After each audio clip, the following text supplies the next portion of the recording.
Om. El conocimiento lleva a la unidad, la ignorancia a la diversidad. Om Shanti, Shanti, Shanti. Querido estudiante del Instituto Gita y queridos buscadores, vamos a hacer una pequeña introducción a la asignatura Gita, Gandhi y Swami Sivananda y una pequeña introducción a los caminos del yoga. Recordad que esta presentación es solo un resumen. El contenido completo de la asignatura la podéis descargar desde nuestro eCampus. Después de haber estudiado el capítulo 2, el Sankhya Yoga, haremos una pequeña pausa en nuestro estudio de los capítulos del Gita y nos centraremos en conocer la vida de Gandhi y Swami Sivananda. Ambos escribieron su propia interpretación del Gita y sobre las cuales, más la de Swami Vidyaprakashananda en la formación avanzada, se basa esta formación. Además, veremos cómo incorporaron las enseñanzas del Gita en sus propias vidas. Esta asignatura se divide en 4 apartados. La primera es el Gita de acuerdo a Gandhi, el Gita, Gandhi y los comentarios que Mahadev Desai, su fiel secretario, realizó sobre la versión de Gandhi. Luego el tercer apartado es el Gita según Swami Sivananda. Y por último realizaremos una breve introducción a los caminos del yoga que veremos que son ubicuos en todo el Gita. Bueno, la relación de Gandhi con el Gita. La vida de Gandhi, del alma grande, del Mahatma, está claramente inspirada en los principios enunciados en el Gita. Ahimsa, desapego, satyagraha, amor por la verdad, la tolerancia religiosa, el trabajo desinteresado, el karma yoga. Para él, el Gita fue un libro fundamental, y os leo una reflexión suya. Cuando las dudas me acosan, cuando las desilusiones me miran fijamente a la cara, y no veo un rayo de esperanza en el horizonte, recurro al Bhagavad Gita, y encuentro un verso que me consuela, e inmediatamente empiezo a sonreír en medio del abrumador dolor. Quienes mediten sobre el Gita obtendrán todos los días un renovado gozo y nuevos significados. Es importante reflexionar sobre esta frase. Nos indica quizás cuál debería ser nuestra actitud ante el estudio del Gita. Para Gandhi, el abandono por el fruto de la acción era la esencia del Gita. Y cito: la enseñanza central del Gita es el desapego, el abandono por el fruto de la acción. Y no habría lugar para este abandono si uno prefiriese el deber del otro al propio. El Gita deja absolutamente claro el espíritu y la naturaleza de la acción correcta y muestra cómo el verdadero conocimiento debe expresarse en actos de servicio desinteresado. Creo que esta frase sintetiza perfectamente una de las esencias del Gita.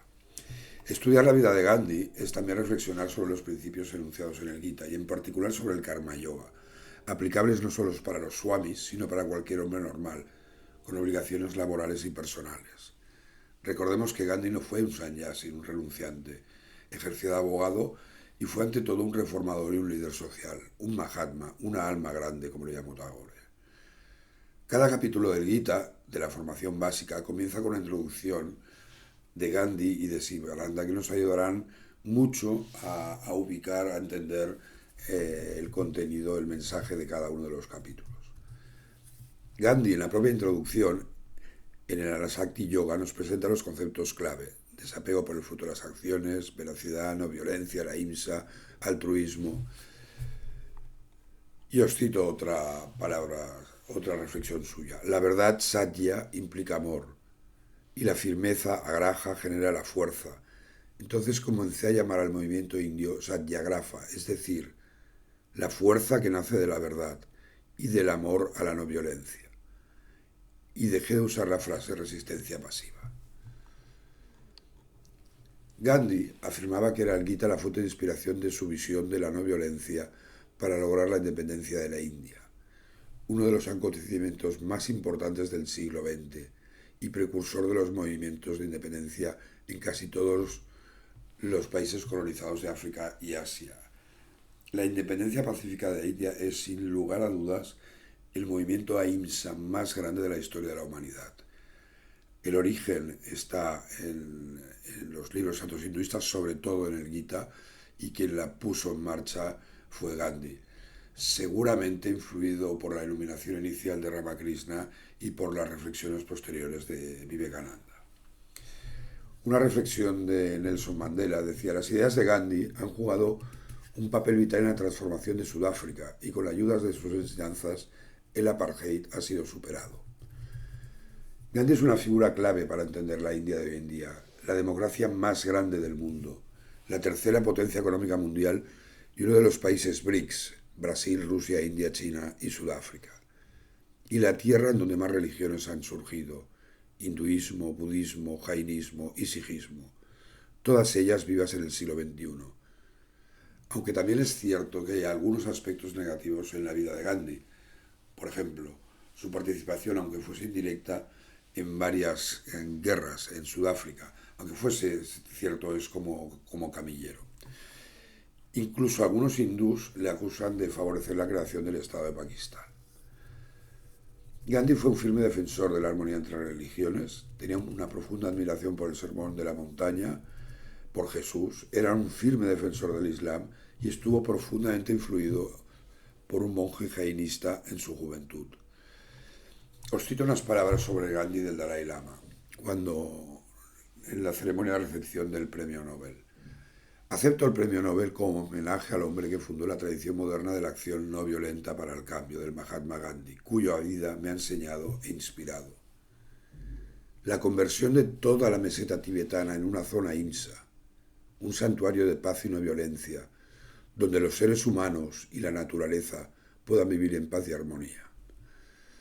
Sea como sea, Gandhi influyó y sigue influyendo en líderes políticos como Martin Luther King, Nelson Mandela, Bill Clinton, escritores como León Tolstoy, y sus enseñanzas fueron fundamentales, ya lo hemos comentado, en la independencia de muchos países africanos. Por ejemplo, influyó muchísimo en Kwame Nkrumah, que fue el líder de la independencia de Ghana. Gandhi también inspiró a uno de los mayores empresarios musulmanes de India, el doctor Yusuf Khaja Hamid. Os he preparado un par de citas sobre Gandhi que nos ayudarán a situar la influencia que tuvo, ¿no? Una es de Martin Luther King. Dice: tras mi estancia en India, estoy más convencido que nunca que el método de resistencia no violenta es el arma más poderosa posible para los pueblos oprimidos en su lucha por la justicia y la dignidad humana. En un sentido literal, Gandhi encarna en su vida ciertos principios universales que son inherentes a la estructura moral del universo, y estos principios son tan ineluctables como la ley de la gravedad. Albert Einstein dijo: las generaciones futuras difícilmente creerán que alguien como Gandhi haya caminado sobre esta tierra. Y recordamos que el Gita había influido mucho en Einstein. Y os cito la famosa reflexión de Einstein, que decía: cuando leo el Gita y reflexiono sobre cómo Dios creó este universo, todo lo demás me parece superfluo.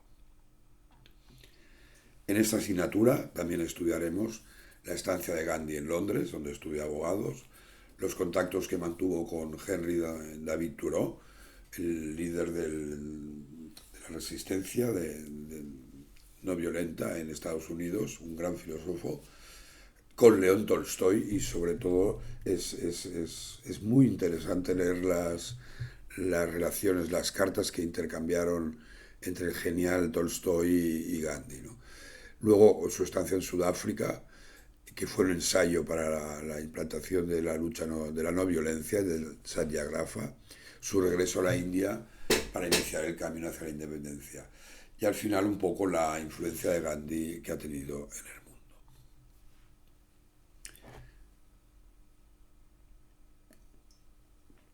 En el siguiente apartado le hemos titulado Gita, Gandhi y Mahadev Desai, que fue el traductor del Gita de Gandhi. Hemos querido oportuno incluirla, ya que la versión del Gita que usaremos para nuestra formación básica se basa en la traducción del Gujarati al inglés del texto original de Gandhi. Mahadev Desai lo tradujo al inglés, a partir del cual yo lo traduje al español. Sus reflexiones son interesantísimas, sobre todo para conocer la estrecha relación entre Gandhi y Desai, que fue su secretario personal durante muchos años.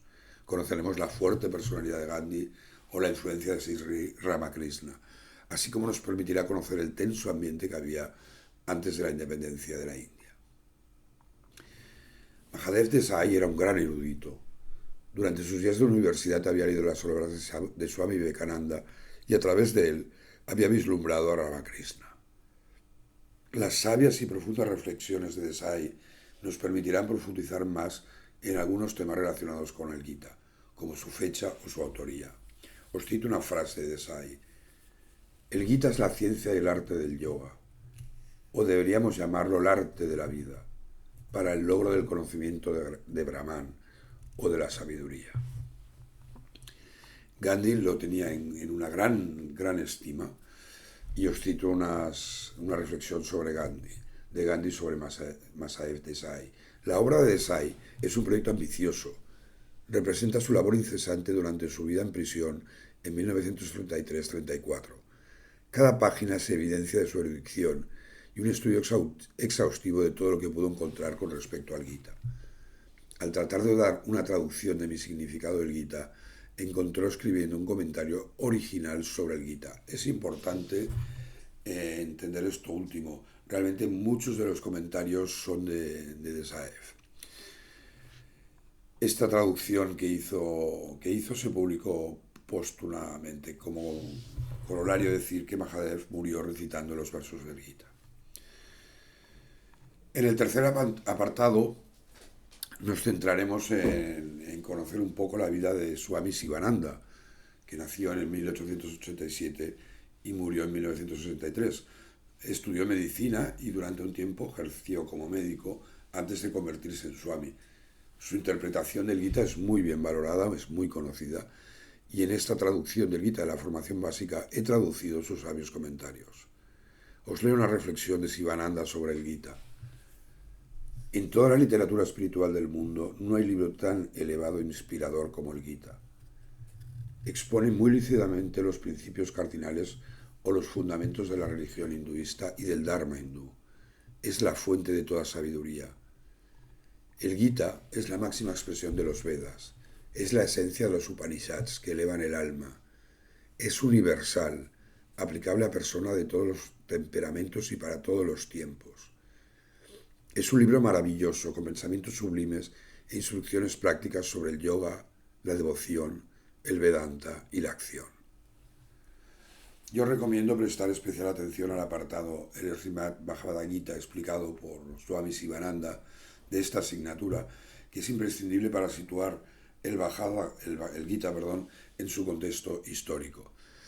Estudiaremos también la sabia decisión de Arjuna antes de la guerra, eligiendo la sabiduría de Krishna como aliado en vez de a su poderoso ejército. Sivananda nos explica también el origen de algunas filosofías hindús basadas en el Gita, y os cito. Hay numerosos comentarios sobre el Gita. Un hombre ocupado con un temperamento activo se beneficiará enormemente con el comentario de Sri Kandahar Lokmaya Tilak, titulado Gita Rahasya. Un hombre de temperamento devocional se sentirá atraído por el comentario de Sri Sridhara y un hombre racional por el de Sri Shankara. El Gita es como un océano. Shankara, Ramanuja y Madhava se sumergieron en él y desarrollaron su propia interpretación, estableciendo su propia filosofía. Estudiar la vida de Sivananda es también reflexionar sobre el Gita. Su vida es una aplicación práctica de los principios éticos religiosos emanados del Gita. En el último apartado de esta asignatura haremos una breve introducción a los 4 principales caminos del yoga, todos ellos válidos, que el Gita define. Insisto que es una muy breve introducción porque estos caminos van a ser ubicuos en el Gita. De alguna manera el Gita nos explica claramente que el yoga permite unirnos con el Señor y por ello desarrolla varios caminos que el hombre, en función de su temperamento, puede seguir. Podríamos imaginar una montaña casi infinita en cuya cima está Brahman. Uno puede alcanzar esta cima por diferentes caminos. Puede ser un camino casi en línea recta, quizás el más difícil, o puede ser un camino que lentamente va girando alrededor de la montaña. Incluso alguien con un verdadero conocimiento podría abrir su propio camino. Los 4 caminos principales del yoga definidos en el Gita son el Karma Yoga, que es el camino de la acción desinteresada, manos para trabajar, como decía Vivekananda. El Jnana Yoga, el camino del conocimiento, cerebro para pensar. Tercero, Bhakti Yoga, el camino de la devoción, del amor, corazón para sentir. Y cuarto, el Jnana Yoga, el camino de la concentración y la meditación. El Jnana Yoga por sí mismo ocupa un capítulo del Gita, el capítulo 6, pero hay que hacer un comentario aquí importante sobre el Raja Yoga. En el Gita no sale el Raja Yoga en ningún sitio. Será Vivekananda quien lo resucite en el siglo XIX con su ensayo sobre el Raja Yoga y sus conferencias. El Jnana Yoga forma parte del Raja Yoga, que recordemos está basado en la filosofía Sankhya. Vivekananda resumió muy bien los 4 caminos. El Karma Yoga es el camino del servicio desinteresado. Quien lo sigue es un Karma Yogi. El Bhakti Yoga es el camino de la devoción exclusiva al Señor. Quien busca la unión a través del amor o de la devoción es un Bhakti Yogi. El Raja Yoga es el camino del autocontrol. Quien busca unirse con el Señor a través del misticismo es un Raja Yogi. El Jnana Yoga es el camino de la sabiduría, del conocimiento. Quien busca unirse con el Ser Supremo a través de la filosofía y la indagación. Ese es un Jnana Yogi. Contemplar al Ser único en todos los seres es Jnana, sabiduría, conocimiento. Amar al Señor es Bhakti o devoción. Servir al Señor en todo es Karma. Cuando el Jnana Yogi alcanza la sabiduría, está dotado de devoción y se dedicará a una actividad desinteresada. Esta era una reflexión de Swami Vivekananda. En realidad lo ideal es que intentemos sintetizar los diferentes caminos. Nadie sigue un camino solo en exclusiva, e incluso durante una parte de su vida puede seguir uno y luego otra. Para Swami Vivekananda, de nuevo, la síntesis de los 4 caminos es combinación del corazón para sentir, Bhakti, cerebro para concebir, Jnana, manos para trabajar, Karma, y poder de concentración, Jnana, junto con el desapego, vigorizando cada uno de estos. Quizás esta es una de las reflexiones, creo que más trascendentales sobre estos caminos del yoga. Para Ramakrishna, el conocimiento, el Jnana, y el amor puro, el Bhakti, son una y la misma cosa. Ambas conducen a los aspirantes a la misma meta. El camino del amor es mucho más fácil. En el capítulo 12 del Gita, Krishna muestra los diferentes caminos. Os leo, es los versos 8 a 12 del capítulo 12. Krishna dice: fija tu mente en mí, descansa tu convicción en mí. Así, sin duda, permanecerás solamente en mí en el más allá. Si no puedes fijar tu mente constantemente en mí, entonces, por el método de la práctica constante del yoga, busca alcanzarme a mí. Si tampoco puedes, concéntrate en servirte a mí, en servirme a mí. Sirviéndome a mí, así alcanzarás la perfección. Si eres incapaz incluso de hacer esto, entonces, dedicándomelo todo a mí, con la mente controlada, abandona el fruto de la acción. Mejor es el conocimiento que la práctica. Mejor que el conocimiento es la concentración. Mejor que la concentración es la renuncia al fruto de la acción. La paz viene directamente de ella. ¿Habéis identificado estos caminos en estos 4 versos anteriores? El análisis en detalle de cada uno de estos caminos lo realizaremos en otras asignaturas. Recordad que esto es solo una introducción a los caminos del yoga. Es importante decir que estos caminos no excluyan en ninguna religión. Por ejemplo, la vía Bhakti es la vía natural del cristianismo y del islam, sobre todo el sufismo, además del hinduismo. Sri Ramakrishna lo explicó con las siguientes palabras: Yatu Mat, Yatu Pat, tantas religiones, tantos caminos, diciendo: se me reveló el mismo Dios ya encarnado en Cristo, ya hablando a través del profeta Mahoma, ya como Vishnu el conservador o Shiva el consumador. Mucha suerte con vuestro estudio. Cuando la bondad desfallece, cuando la maldad aumenta, cuando se olvida el propósito de la vida, yo me convierto en cuerpo. Retorno en todas las épocas y lugares para pronunciar lo sagrado, para destruir el pecado del pecador, para restablecer el Dharma. Om Shanti, Shanti, Shanti.